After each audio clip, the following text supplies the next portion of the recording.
പ്രിയ സുഹൃത്തുക്കളെ നമസ്കാരം.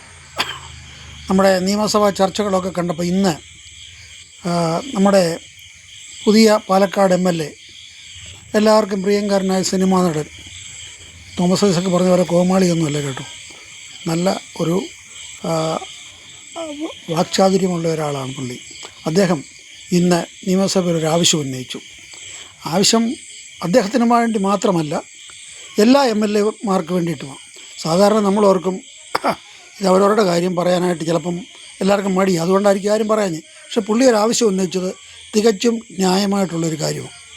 കഴിഞ്ഞ മന്ത്രിമാരുടെ പേഴ്സണൽ സ്റ്റാഫിലും ഒക്കെ എത്രയോ പേരുണ്ട്, കോർപ്പറേഷൻ ചെയർമാൻമാരുടെ ഒക്കെ കോർപ്പറേഷനിലും ഒക്കെ എത്രയോ ആൾക്കാരുണ്ട് അവരുടെ സഹായിക്കാനായിട്ട്. പക്ഷേ MLA-മാർക്ക് 2 സ്റ്റാഫേ ഉള്ളൂ.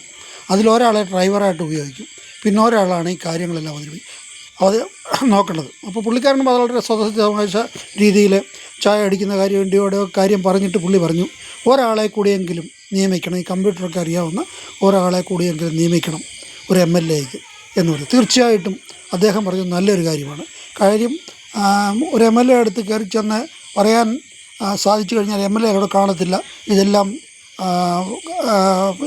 കോഡീകരിച്ച് ഇന്നത്തെ അനുസരിച്ച് കമ്പ്യൂട്ടറിലേക്ക് കയറ്റി ഇത് എല്ലാം ചെയ്യേണ്ട ഒരാൾ, അറിയാവുന്ന ഒരാൾ വേണം. പക്ഷേ ഒരു കാര്യം ഞാൻ പറയുന്നു, ഈ വെക്കുന്നയാൾ സർക്കാരിൻ്റെ ആൾക്കാരായിക്കോട്ടെ, സർക്കാരിൻ്റെ ആളാണെങ്കിൽ കുഴപ്പമില്ല, സർക്കാർ ഉദ്യോഗസ്ഥനാണ്.